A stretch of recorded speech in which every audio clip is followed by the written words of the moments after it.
Welcome to Peter and Ruffy's Football Show here on STV2. The main talking points on tonight's programme. Craig Levein signs a 3-year deal to become the new manager of Hearts. Patrick Roberts is back training at Lennoxtown after completing his loan move to Celtic. Gordon Strachan defends his squad selection. Yeah, great to have your company on our football show. Alan Ruff is alongside me, Peter Martin, our bookroom guest on the Tuesday after our little bank holiday off. I'm delighted to say Gordon Smith is here with us. Lots to talk about. Let's have a look at the back pages of the newspapers. First of all, here's the record, and again, confirmation there of what's happened today. Craig Levein is the Hearts manager, and a picture there of Patrick Roberts returning to Celtic. The Sun, it's your team, Craig, and of course Patrick Roberts will wear the number 7 at Celtic. And just a reference there from Mark McGee: plastic pitches don't scare the Scotland side. And the Daily Mail, hold your fire. This is of course Gordon Strachan defending the right to snub Callum McGregor to be included in the Scotland squad. So there you have it. There's the back pages from this morning's papers. Let's cut to the chase of the big story today, which is, of course, Craig Levein unveiled as the Hearts manager for his second stint at the club. Here's what the chairwoman of Hearts, Anne Budge, had to say about the appointment. We set out, as a board, what we felt we needed. But I was not thinking, oh, we'll just ask Craig to do it. I was looking genuinely to see, how good a fit we could find. And as the process went through, yeah, you do. You learn. You're informed. You're talking to other experienced people. We sat down to review everything and said, why have we not asked Craig to do this? So, Ruffy, the answer was there right in front of our nose all along. Yeah, it's a strange one for me, to go through all the interview process and people applying for jobs, and then all of a sudden, after you've interviewed them, you decide that the person you want is the person you've got there already. It seems to be their very close partnership, the two of them, and he's going to give it a go. We're led to believe the fans are 50-50, which isn't always a good thing, if things don't go particularly well. But let's give him a chance. He's in there. He's been there before. He's experienced enough, and it'll be interesting to see how it goes. I think you've got to deal with the facts rather than any kind of personal likes or dislikes that some people may have with regards to Craig Levein, or perceptions of him. Let me put it that way. Gordon Smith. His record is good. First time around at Hearts, fifth. Third, and European football. Absolutely, and he moved on from there too and picked up even more experience. He was talking about his Dundee United role, which was a mixture of director of football and manager. So he's done that before. Then he got the Scotland job. He's gone into Hearts and he turned things around there. So he is an experienced guy. And as I say, they've sat down there. It's not just his appointment. Obviously, Anne Budge has decided. She said it's a board appointment, so there must be more than one person making the decision. But she said that, looking at it with the candidates they had, they felt that Craig Levein was the right man. Now, fun enough, what I said at the time, I was quite surprised he didn't take over as caretaker manager in order to give himself a little bit of time to see whether he could turn things around. He didn't. He let John Daly have the role, and I think if John Daly done well, that regime would have continued. Young manager in charge of the team, Craig Levein still director of football, but now there's a changeover happened, and Craig Levein can do both roles. Does save them a bit of money when you think about it as well. One salary to cover both positions. Yeah, well, it is 2 jobs, and he says he can do them. When I arrived here 3 years ago, and Anne asked me to join the club as director of football, that job then is completely different to the job now. And there was an awful lot of work that needed to be done to build up the infrastructure right throughout the club. It wasn't just in the football department, everywhere. And as I said earlier, the club's in a far better place now than it's been for a long, long time. As such, a lot of the departments in the football department are now run by very, very good people. And part of this process involved Anne wanting to be absolutely certain that I was capable of doing the 2 jobs. And I think the football department itself is in such a good place that I said to Anne, I can do that. I did it at Dundee United. for those of you that don't know. But I was the director of football and the manager at Dundee United for 2.5 years, I think it was. But this was a far, far bigger job to get the club back to where it needed to be. So as time wore on, I'm starting to think this is looking better. The club's running much better. All the departments have got good people in charge of them. And that allowed me to start thinking again about whether this was something I wanted to step back into. OK, Pedro Caixinha and Craig Levein are very much on a par here.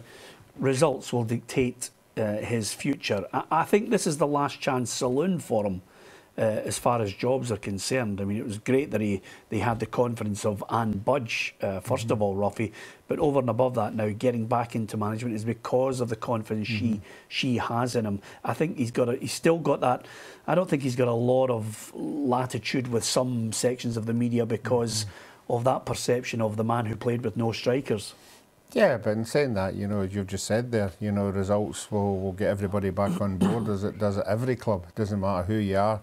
And he's obviously got the added bonus. If it doesn't work for him, he's going to move back up to the director of football. I don't think he'll be I don't think that's dismissed. the case. I think if he blows the management job, she's got the perfect chance to bullet him completely out of the both jobs. Yeah, she's got the chance, but I think they're so close. You can hear the two of them sitting there. That I think they're very, very close in everything that they're doing. I think she thinks he's doing a wonderful job, and if the manager one doesn't work, John Daly's there. He's going to have another maybe 8 or 9 month experience of being number 2, and I think he will. I think he'll just move back up. OK, Gordon, Ruffy thinks he'll move straight back up. I don't think there's a chance that the Hearts fans will wear that.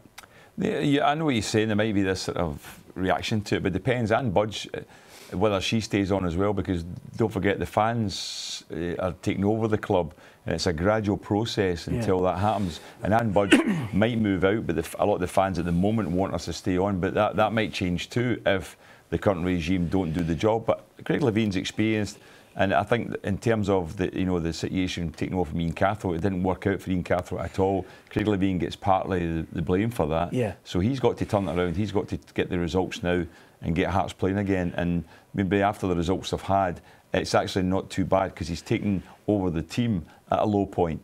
Because even John Daly only got 1 win in the 4 games. Ian Cathro was going to have a hard time. So if Craig Levein can turn that around, you know what it's like in football. The fans will turn in his favour. Yeah, absolutely. But the buck stops with the manager, Ruffy. You can't suddenly say, well, I've failed as a manager, I'm going to go back to director of football. Who in the right mind would listen to you? Yeah, but he's not failed as a director of football. In her eyes, he's done everything to turn the club around and have them in the position they're in.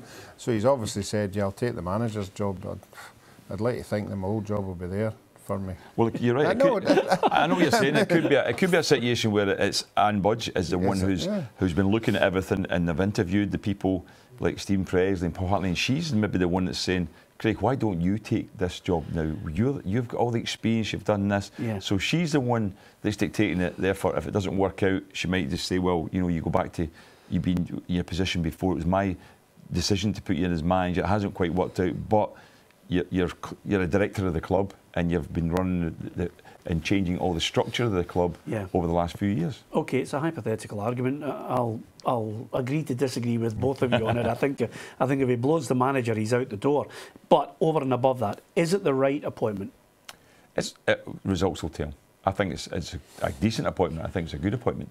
Whether it's the right appointment is always like every risk where every manager is appointed. It's a wait and see job, isn't it? Yeah. Did you have that feeling when you walked in and you were the chief executive of the SFA at the time? Just thought I'd remind you of it. Yeah, I just thought. Well, a lot of people. I mean, it was a board decision to appoint the Scotland managers as it was. With every manager get picked, wasn't my decision sort of thing, but he was very much in a high regard among the board of directors at the SFA, who thought he was the right man, young and getting better in the club sense, and they thought he could do the job at international level as well. Is it the right appointment, Alan Roth? I would have went for Paul Hartley. I think Paul Hartley's still got something to offer in the game, enthusiasm to prove a lot of people that he's still got a lot to do. You know, after the Dundee, and I think he would have been a good appointment. Craig Levein still would have been there. I know that they know each other very well. I'm sure they could have got on well together.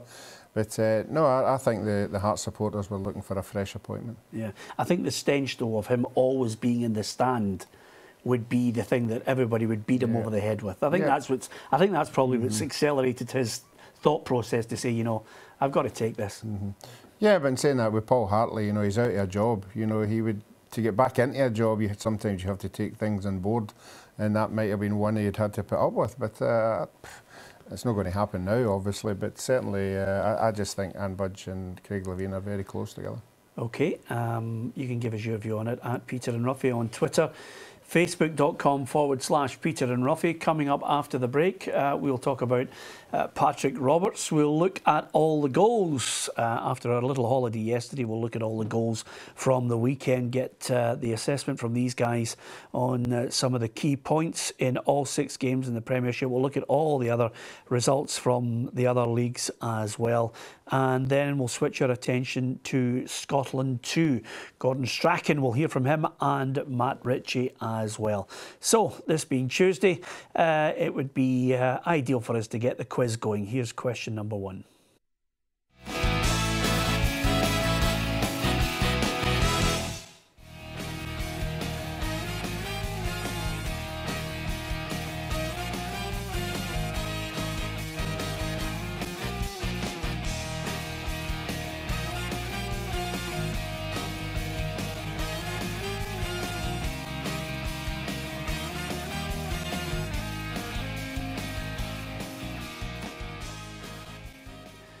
Poor Ruffy didn't know when the king of rock and roll died, and Gordon just had the cigars out, but for different reasons, Gordon. Yeah, well, I was, as you know, I was able to give you the date as well, because it was the day after I signed for Rangers. I signed for Rangers in 1977, and the next day Elvis died. A bit of a shock that was, though.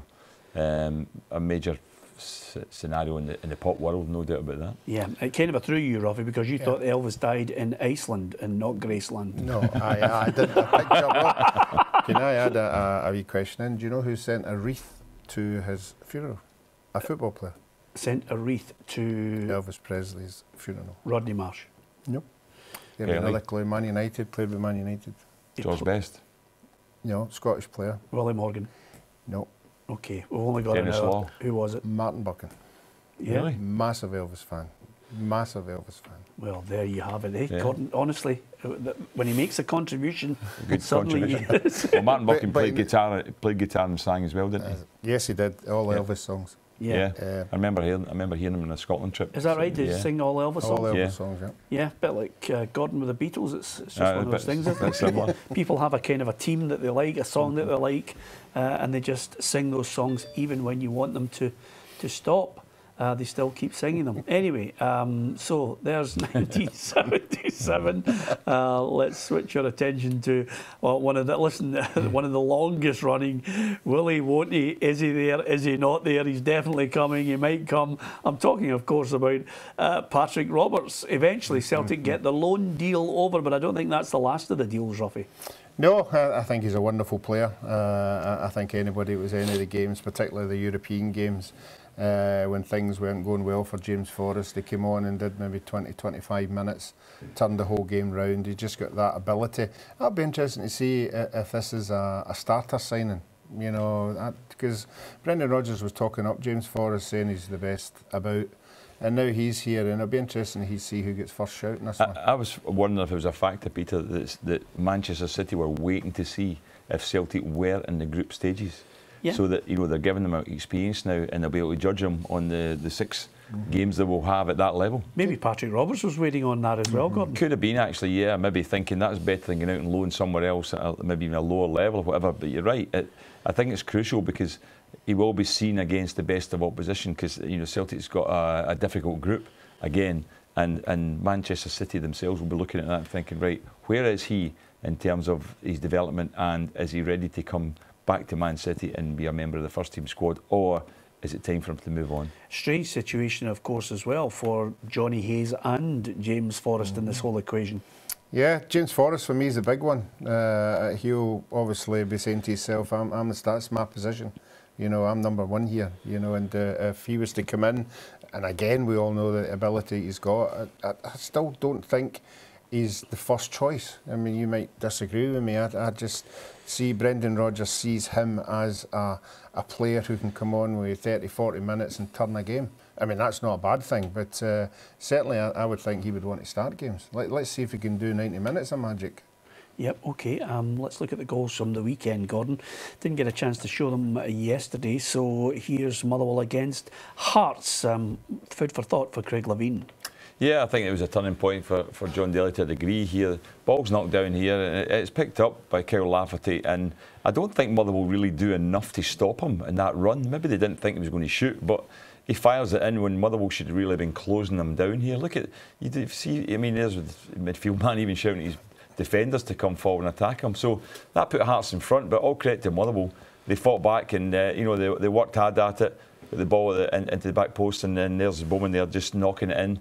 Took advantage of it there, Ryan Bowman. And I think that was the problem with looking at Hearts' defence here. That's also poor marking. I think they should have been picking him up in that situation. Now, here's one that they'll be really disappointed in, giving the ball away like that. But all credit to Lewis Moult. That's a great finish. That is tremendous. Lewis Moult, they're just sticking that in. As I say, Hearts should have got this ball away. You can see how they get caught in it. And it's Jamie Walker that gets caught on the ball there. And as it comes to Moult there, you know, that's not an easy one to finish. That's a terrific finish. Yeah, if anything, the time to score that type of goal, Ruffy, is close to the transfer window closing. Yeah, it's an interesting one. We're hearing he's been offered the biggest wages that anybody at Motherwell's been on. He's obviously sort of waiting till the last minute to see if something comes in. It'd be interesting to see what Motherwell will do if something does come through the door, because we were talking about Scottish clubs. There must be English clubs who would fancy him as well. But I know again, Peter and I didn't agree, Ruffy, but I think he can play at a high level. I think he can. Peter didn't think that he could go to Celtic and become a squad player because they need a striker. I think he could there, because I think with the players round about him, with your likes of your Forrest and Roberts and all these people, they would create for him, and I think he could score goals. So I'd be surprised if somebody doesn't come in with a bid before the window. Yep, OK. It's a great show today. We agree to disagree. The Celtic St Johnstone game, I'm going to pay tribute and flip this, Ruffy, to Tommy Wright, because this is not just something that's a one-off for him. Tommy Wright is showing what a really good manager he is. Yeah, again, St Johnstone have went to Parkhead and been very, very good up until this minute when Ralston gives them a pass. I don't know what Craig Gordon's trying to do there. Very casual, looking for offside. It's never offside. And again, when he has a look at this, it's just nonchalant pass. I don't even think McLean thought he was onside, but I think they did him a favour. This was a chance to win the game. I have to say Craig Gordon in the right place at the right time, but I think McLean should have buried that one, and that would have been the game, I think, done and dusted. It's a super ball from Easton into the box. Again, Beaton nowhere to be seen, and McLean just sticking his foot out. Again, good play from Sinclair, big part in the build-up, and a lot of the stuff in the last 20 minutes, good link-up play. Gets a wee break of the ball off St Johnstone, and there's McGregor, you know, in the right place at the right time just to slot it into the bottom corner. It's always good to score a goal, Ruffy, when you've been left out of the Scotland squad. Yeah, it certainly is, and I'm sure Gordon Strachan will have something to say about that later on. Yeah, absolutely. Well, just in case you didn't think it was coming, Ruffy's preempted it. We'll hear from Gordon Strachan a little later on in the programme. Well, if Craig Gordon's feeling a little embarrassed with his clearance, get ready for just the worst piece of goalkeeping I've seen this weekend. It's amazing. Yeah, I mean, I just don't know what happened, but this is the first goal. It was a great run with Tavernier getting to the byline, and Morales that's a good header, because that's not a fired-in cross. That's more or less a chipped cross. You can see a spin on it as well, but that is a very, very good header to get up and direct that in the corner. But this is unbelievable. He does so well here, Scott Fox. Look at that. Does he not think, where's that player? Where did he come? Oh, goodness sakes. Does he think he's lying down there, he's never going to get back up? How much time do you want in order to clear this ball? This is an embarrassing goal. That's one he won't be forgotten for a while. That will be shown a Christmas video probably. But that was a good finish there. I mean, Mickelson there, who they signed from Dundee United, he gets on the end of things. And then Rangers finished it off. The ball came. Herrera, he's not the best of starts. You got to say from that in a striker's position. He's been left out of the team now. He started the first game against Motherwell, hasn't really got back in there. Morales has taken his place, and you've got to give Morales credit. He's scoring goals. He's got, I think that's 5 goals already. He's got, and to be fair to him, even before he left, Finland. In Finland, he scored 22 goals in his last 25 games. for Helsinki. Yeah. So that shows you that he's a good sign. He's 21 years of age, just turned 21 this summer, and if he can continue that sort of scoring rate at Rangers, excellent signing. Yeah, I'm going to cut the Rangers manager some slack here. If we're criticising him when he's not getting the results, as ever, sometimes with old firm managers, win again, takes away, papers over many cracks. They got the win, and it's given him that little bit of respite and international break. He's away to university back in Portugal to do something, but the team popped up in a difficult place at times, Dingwall it can be, and got the win. Yeah, he said after the game, win ugly. It certainly wasn't ugly, but because the first goal was a good goal. Yeah, the second one was a bit fortunate that put them on the front foot, and obviously Ross County chasing the game in the end, lost another one. But no, you get a win and you move on. There is some difficult games coming up, as we know, but certainly from the player's point of view and the manager's point of view, yeah, it's a win. Yeah, and of course, he gets that little break, chance to regroup. And from now, Mark Allen, the director of football, and Thursday, he's got the job of making any additions if there's any money left in the kitty. One of them we think is maybe a last gasp bid for Jamie Walker. Yeah, it could be for Walker, but I'll be quite surprised about that because they have brought in some wide players. And although they let O'Halloran go, and he's been in really good form for St Johnstone, we'll still see what Penna can do. He's just come into the team. So I don't know whether he might go for Walker if the money's available. Depends now what Craig Levein thinks about it, whether if they get the right bid, they might sell him, who knows. But I think that from the point of view, they have to see. The interesting thing about it, Peter, from my point of view, is they've had 4 league games and it's 2 away wins they've had. They haven't won a home game, and I wonder whether, in terms of the system they're playing, they might be more suited to playing away from home because teams will have to come out at them a little bit. Yeah. Whereas at home, teams will sit in and maybe they don't have the players to break down teams. Ruffy, Dundee in 2 games against Partick Thistle before the game against Celtic. Yeah, the D1's at home, which you would like to think that they'd win that one. Partick Thistle have obviously something to say with their 2 home games, and one of them obviously being in the Cup. But the lead up was just to the Celtic game, and you want to go into that game with a good record. There's a lot of players who have never played in a Celtic game, so you want to be going into the game with a lot of confidence. After the break, we'll be talking about the table toppers. I'm talking, of course, about Aberdeen. You have to go on the road and win in difficult places, and the Dons are showing everyone that they mean business this season. We'll look at that 7-goal thriller at Firhill and talk about the credentials of Aberdeen.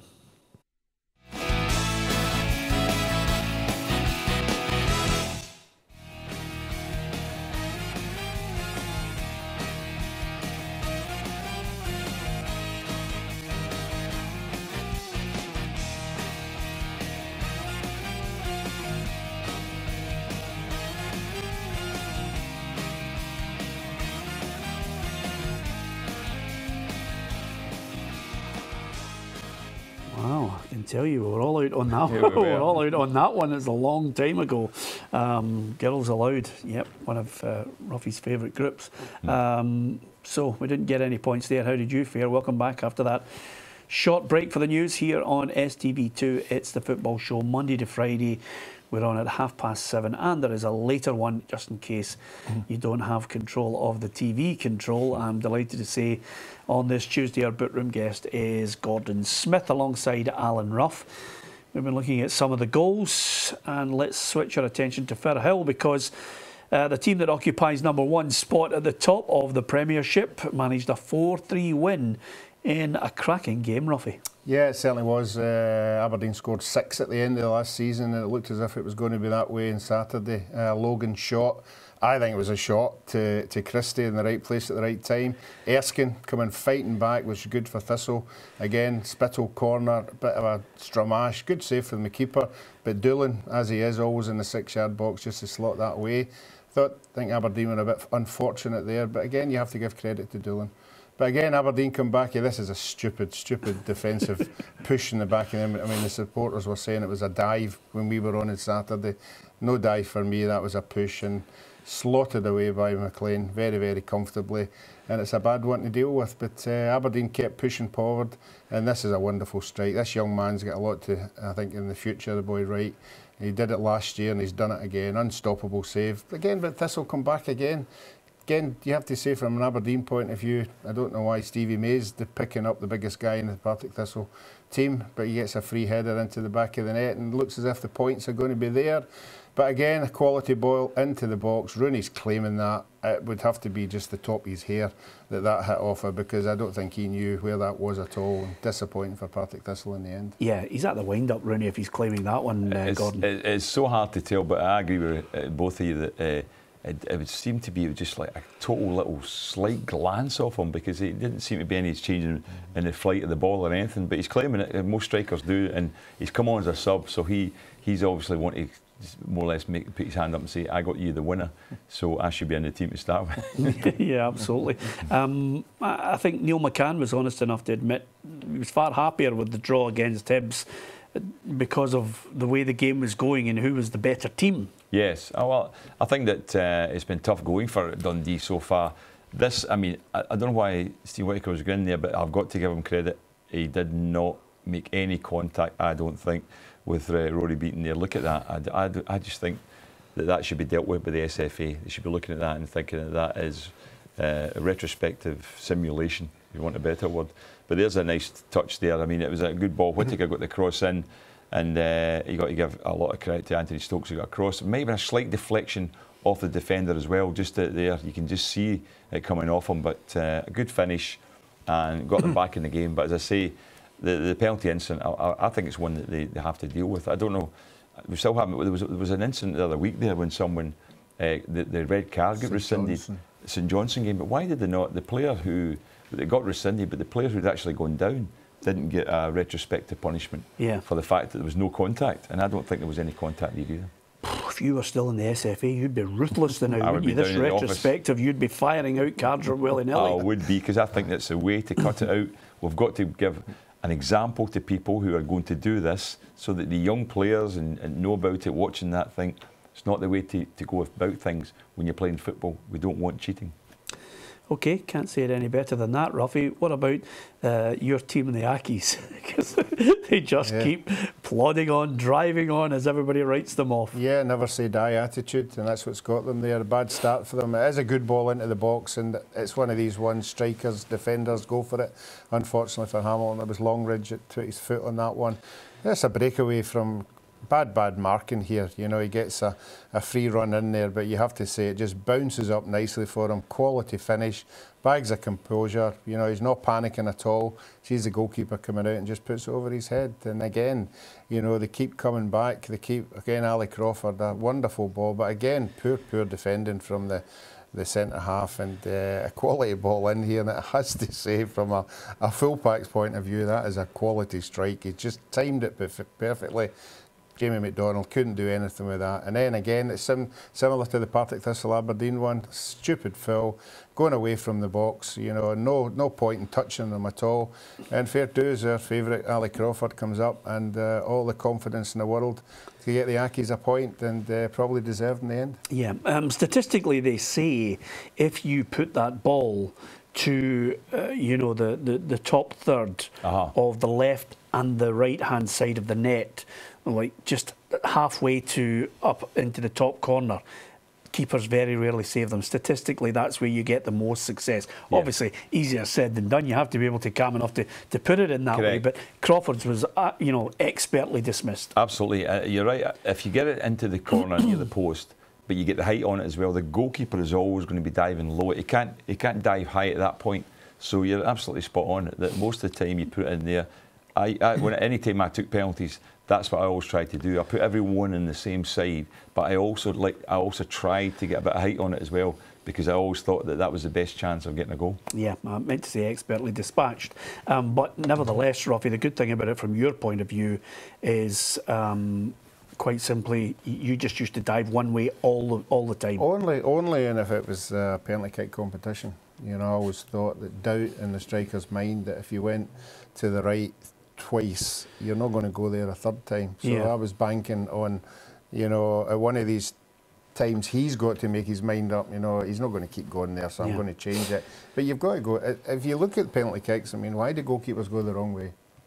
Because they're going before the penalty kicks taken. Yeah. You know, so you're guessing. You've already made a decision, haven't you? Yeah, you're guessing. Yeah. If you go the wrong way, you're guessing. If you wait, you're hoping it's a bad penalty. If you guess the right way. Yeah, or you could do what Kasper Schmeichel did at the weekend and make your move 2 yards off the line to close down if he does go that way. Yeah, but that's the other way. You get a chance of the ball hitting your foot if it's going down the middle. But he was. They get away with that a lot sometimes, the goalkeepers, Peter, don't they? They come forward.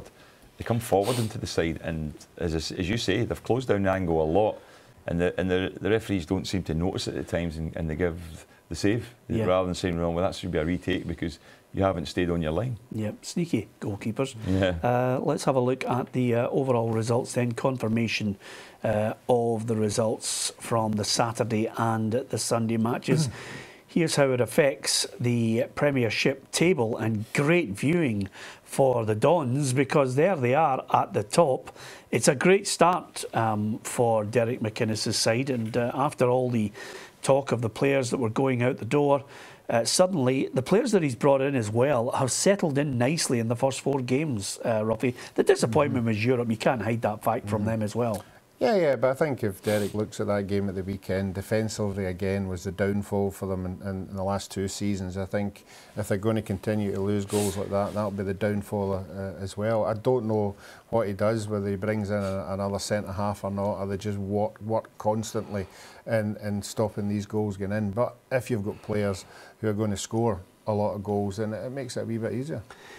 Here's the championship for you, and well, our game of the day was St Mirren against Dundee United, but I definitely didn't see that coming, and suddenly I think one of the dark horses, and I think I'm going to give you credit for this, Gordon Smith, you suggested that Dunfermline could be one of the dark horses. Well, the dark horses are out in front in the championship. Yeah, I mean, it's an amazing championship, and the big shock, I mean, you're looking at Falkirk sitting down there near the bottom. Dunfermline up the top with Queen of the South. You know, I would have said, if you're looking at the top 4 teams at the moment, I thought it was going to be Dundee United, Dunfermline, Falkirk and St Mirren. That would have been my tip for the top 4, but at the moment it's not working out. It's a really tight division, that, and as you say, the game, the surprise of the day was, for me, was St Mirren winning so comfortably against Dundee United. Yeah, I would say to you, Ruffy, that because, you know, we've got the likes of Alec Totten, who is very close to everyone at Falkirk. Alex Smith is there. The one thing that club's not going to be guilty of is knee-jerk reaction. Peter Houston will get it right. Yeah, I think he will as well. I mean, although it's a lot of points on the board there, you know, 2 or 3 wins can take you back in it, but they really need to start winning games. And Jack Ross, of course, as you mentioned there, mentioned to us at the weekend that like every other week he's mentioned to us, St Mirren have got what it takes to compete right at the top. Well, I think what we're doing is we're growing the belief that we can compete at the top end of the table. I've always felt it. I think that belief has grown within the players and within the squad and within the whole club. I think the supporters are now starting to believe it as well. 4 games in, long way to go. Other teams that have started the season very well, like Dunfermline and Queen of the South. But we want to be up that end of the table, and if we continue to perform in that manner, we will be. Well, do you have to re-evaluate now who you think is going to be in that top 4? Yeah, I think that as far as St Mirren's concerned, it's just the Morton one. It's the one that everybody sort of took a step back and said, how did that happen? But I saw the goals at the weekend, and the wee boy Morgan looks a class act. You know, the 2 goals he scored were fantastic, and if they can keep a hold of him, I think they've got a chance. OK, coming up after the break, we're going to switch our attention to international football, because as this week progresses, all our eyes will focus on Lithuania and Malta, the double header for Scotland. 2 wins a must, 6 points would be nice.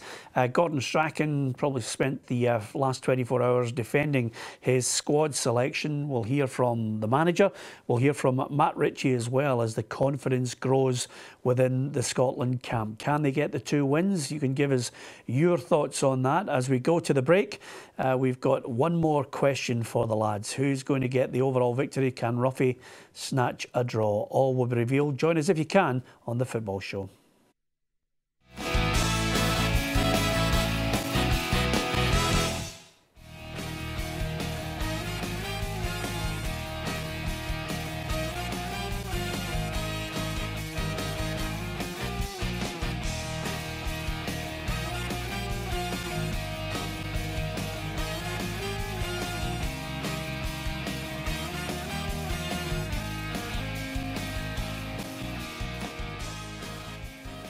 You have it, Ruffy, 1990.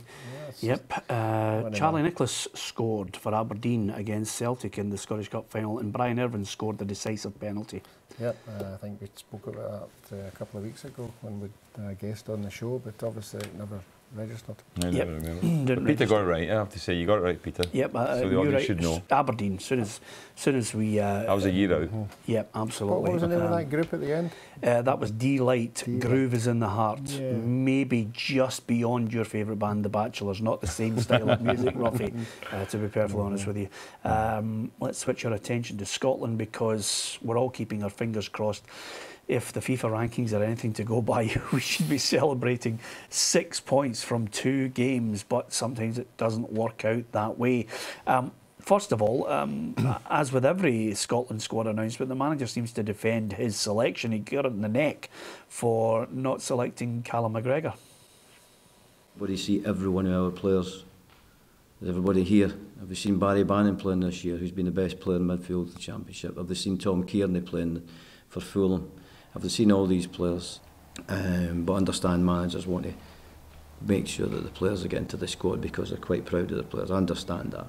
But they have to look at what type of players I need for that game. What have I got in this squad? Would you take some of my players from the squad to play in your team? So there are these questions, but I understand. Okay, he's going to live or die by his own selections. And of course, remember the other thing that's key to this, he has to pick players that play in the system that he wants. Absolutely. I mean, the whole point about it is I don't know why Gordon Strachan had to actually answer the criticism or talk about what people have been saying, because at the end of the day, he just has to say, I pick the team, I'm the manager, and I'll, you know, obviously the consequences are how Scotland do. And if they win the 2 games, no one can say anything he's got it right, because it's football. It's down to opinion. We can have opinion on it. I think that Callum McGregor should be in the squad. Yeah. That's my opinion. If his opinion is he shouldn't be, and he wins the 2 games, then he's right. Right. Do you think he should be in the squad because you think he's got a part to play in the game, or do you think he should be in the squad just to give him that feeling of being part of it for the future? I think that there's a possibility he could be part of the team. I'll tell you why I think that, because if you're going to play, supposing he is going to play Brown and Armstrong in the team, then why not make up the midfield with the other player that plays alongside them and knows the way they play and is comfortable in that 3? Yeah. If you're going to do that, that's why I think if you're going to play those other 2 players, McGregor should be in. Is he better than a Kearney or a Bannon? Well, I think if Gordon was going to be really honest there and really, you know, forthright, he would have said he's not any better than the players I've got. You know, the players I've picked are playing at a higher level than you are, and that's why I'm picking them. Does he need to say that, Ruffy? Because that's the way we've got to read it. If you're going to be mature about it, you've got to say, well, he's picking these players because he thinks, you know, you only sign a player if he's better than what you've got already in your squad. So the same principle. But that's what he's saying. That's what Gordon's saying. He's saying the players that he's picked are playing at a much higher level than the boy McGregor. If you take Europe out of the equation, he thinks obviously these players that are down in England are playing against better players than up here, and that's his opinion. It'd be nice, a wee lift for the boy to be in the squad, but what's the point if he's not going to be playing? Is it the right decision? Yeah, I think it is, yeah. I think the evidence was there. Not that the boy McGregor had a bad game last week in Europe, but he looked a wee bit lost when things went against Celtic, you know, and that's why Brendan Rodgers used his experience to take him off, you know, and go with a more defensive player. But Gordon obviously sees this game for the players that he's picked. Okay, now all we've got to worry about is the pitch they're playing on. If we can look for excuses, boy, we will look for an excuse. But I don't think the Scotland players or the manager are too worried about playing on an artificial pitch. Some players have played on surfaces like this, some have never played on it. But we will be working on the surface similar tomorrow, morning and afternoon. And I don't think it's going to be too big a problem because we know what it's all about. I know there's a few AstroTurf pitches in Scotland, but in England it's all grass. But the pitches nowadays are so good. I mean, the 4G pitches, I think we're going to train on a 4G pitch throughout the week and to get used to it. And they're good high-tech pitches now, so it doesn't concern me at all. I don't think it's a problem. It's only a problem if you make it a problem in your head. You know, there'll be a lot of players won't feel comfortable on it, or they're talking about that. He's already spoken about there are a lot of top class AstroTurf parks. This isn't one of them. This is one they don't even water deliberately. You know, so if they're going to start that kind of carry on, you know, you can see that there are players comfortable in the surface and not, because you just have to watch the games. Some players are slipping all over the place. Some people are no timing their runs right. So as long as it does affect you in your head, and just get on with it and deal with the circumstances that are there, then. But it's an international game, so they're bringing in players who are playing different places as well, even from Scotland. Are they playing regularly on this pitch? No. So it's no greater advantage, I don't think, to them. The only thing you can say is they're getting their games there. But look at, you know, the situation. You've got Kilmarnock, you know, have taken 1 point this season from 4 home games, and everybody's saying, well, they've got the advantage of the AstroTurf pitch. They've taken 1 point for 4 games. Does it always bring an advantage? Not necessarily. It's just down to how you play and how you react, and the team should not be considered for a minute there's a problem with the pitch. They should go out and play their own game and their own system. Yeah, Gordon Strachan mentioned that he would like to be able to, I think, train on the pitch exactly the way the match day situation will be, because I can remember, because I was out in Moscow for one of the games. Gordon Strachan was the manager of Celtic, and prior to the game, the training the night before was on the pitch, you know, and they were training, and then the next night, Gordon, 20 minutes before the start of the game, they completely flooded the pitch. Yes. I mean, with water, changed the whole surface completely. Yeah, that can happen. That's true. If it's left dry and you're training on it, it is a different surface when you're playing. But the only thing I would say is that if that was a scenario, then they might do it the other way around. Have it watered for Scotland, training on it, and then have it dry for the match, because that would suit. If you can do that. But the other thing as well, we keep getting told when it's a good quality AstroTurf, players can play on it. Good players can pass on it. It's easier to pass on it in some of the parks, and it's in the winter. But the parks are so good now. You know, you would think they would be able to cope with anything. Yeah. Okay, we'll talk more about Scotland as the week progresses and the build-up to Friday night's game as well. Just before we go tonight, obviously the transfer window is going to close very soon, so everybody's going to try and sneak in some last-minute deals. We know Celtic are still looking to bring in a couple. What about the other sides? I mean, how many short do you think Rangers are? I mean, obviously Jamie Walker's one we expect as another bid. Yeah, they're looking at it now. They're probably looking at the team. I mean, he's more or less gone with the same team the last few games. Windass was out the weekend and he brought in Cranchar. And I don't think Cranchar is necessarily a kind of player you can rely on for 90 minutes. He's not the player he was physically, but he's very talented. So I don't think, if Rangers are going to bring in Andy now, it probably will just be one player. It might be Walker. He seems to be the player I've identified. But they're probably, many other teams have got money.